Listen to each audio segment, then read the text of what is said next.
মাহমুদুল্লাহ খুবই ফ্রেশ, হাসি মুখে এসেছেন দলবদল করতে। এনামুল হক বিজয়কে দেখে যেন মনে হয়েছে হলিউড সিনেমার জেমস বন্ড। বিজয়ের পেছনে মোহামেডানের সাদা কালো পতাকা, অন্যদিকে বারান্দায় পারভেজ ইমন আবাহনীর পতাকা হাতে তুলেছেন ছবি। সিসিডিএমের দলবদল যেন এক টুকরো প্লেয়ারদের মিলন মেলায় পরিণত হলো, যেখানে মাহমুদুল্লাহ রিয়াদ, রিপন মণ্ডল, মমিনুল হকরা সবাই একসাথে এসেছেন যার যার দলের হয়ে সাইনিং করতে। বাংলাদেশ ক্রিকেট লিগের কারণে অনেক ক্রিকেটারই অনলাইনে দলবদল করেছেন, তবে যারা ঢাকায় ছিলেন অনেকেই এসেছেন সেই পুরনো ঐতিহ্যকে ধারণ করতে। মোহামেডান এবার সবথেকে বড় দল গড়েছে, প্রায় ৬,৬২,লাখ টাকার বেশি টাকায় তারা ক্রিকেটারদেরকে দলে ভিড়িয়েছে। মোহাম্মদ মিথুন সবসময় বড় দলে খেলেছেন, তবে এবার ব্যতিক্রম, তিনি এবার খেলছেন ঢাকা লিওপার্ডসে, যেখানে আবার তিনি সতীর্থ হিসেবে পাচ্ছেন এক ঝাঁক তরুণ তারকাদের, যারা কিনা ভবিষ্যতে বড় হতে পারেন। বলছি আল ফাহাদ কিংবা দেবাশিসদের কথা, যারা মোহামেডান কিংবা আবাহনীর খেলা গ্যালারিতে বসে দেখেছেন তারা এই কৌতুকটার ব্যাপারে খুব ভালো করেই জানেন। মোহামেডান গ্যাপে গ্যাপে, আবাহনী গ্যাপে গ্যাপে।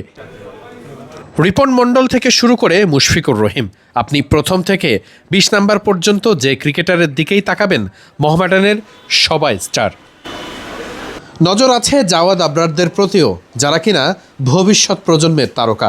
বাংলাদেশ দলেও খেলতে পারেন অদূর ভবিষ্যতে, এমনটাও আশা করেন অনেকে। আল ফাহাদ লম্বা পেস বোলার, যাকে কিনা সবাই জানেন খুব ভালো করার সক্ষমতা আছে তার। এই তরুণ তুর্কি খেলবেন ঢাকা লিওপার্ডসের হয়ে, সেখানে তার সাথে থাকবেন অনূর্ধ্ব-১৯-এর অনেক সতীর্থ। মোহামেডান যেমন টাকার পসরা সাজিয়ে প্রায় ৭ কোটি টাকা দিয়ে ক্রিকেটারদের ভিড়িয়েছে, সেক্ষেত্রে কিছুটা কৌশলী ঢাকা আবাহনী অনেক কম টাকায় তারা এমন দল সাজিয়েছে যারা কিনা বেশ নির্ভর থাকবে নিজেদের খেলার ব্যাপারে। সেই সাথে দলটির কোচ হিসেবে থাকা হান্নান সরকার গতবারই বুঝিয়ে দিয়েছেন শুধু টাকার খেলা নয়, বরং কৌশলী হয়েই আবাহনী শিরোপা জিততে পারে। শিরোপা লড়াইয়ের খুব স্বাভাবিকভাবেই মোহামেডান নিজেদের সর্বোচ্চ শক্তি নিয়ে প্রত্যেকটি ম্যাচেই মাঠে নামার মতো দল গড়েছে। তবে আবাহনীতে আছেন সাব্বির রহমান রুম্মান, জাকের আলী অনিকদের মতো ক্রিকেটার, আছেন পারভেজ জীবনের মতো দুর্দান্ত শুরু করতে পারা একজন ব্যাটারও। নাজমুল হোসেন শান্তকেও দেখা যাবে বেশ কয়েকটি ম্যাচে। খুব স্বাভাবিকভাবেই আবাহনীকেও তাই আপনি ফেলে দিতে পারবেন না।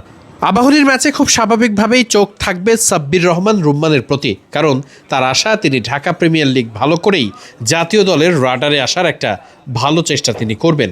২০২৭ ওয়ানডে বিশ্বকাপে তার বড় স্বপ্ন আছে, সে ব্যাখ্যাও তিনি দিয়েছেন গণমাধ্যমের আগে। খুব স্বাভাবিকভাবেই এই ঢাকা প্রিমিয়ার লিগেই অনেক কিছু লেখা হতে পারে অনেক ক্রিকেটারের ভাগ্যে। সেসব কিছুর জন্য হলেও ঢাকা প্রিমিয়ার লিগ বড্ড গুরুত্বপূর্ণ। ক্রিকেটারদের পেমেন্ট কমেছে, অনেকেই খুব কম টাকা নিয়েই খেলবেন হয়তো, কিন্তু তাতে কি যায় আসে? ক্রিকেটাররা মাঠে ফিরতে পারছেন, মাঠের খেলা হচ্ছে।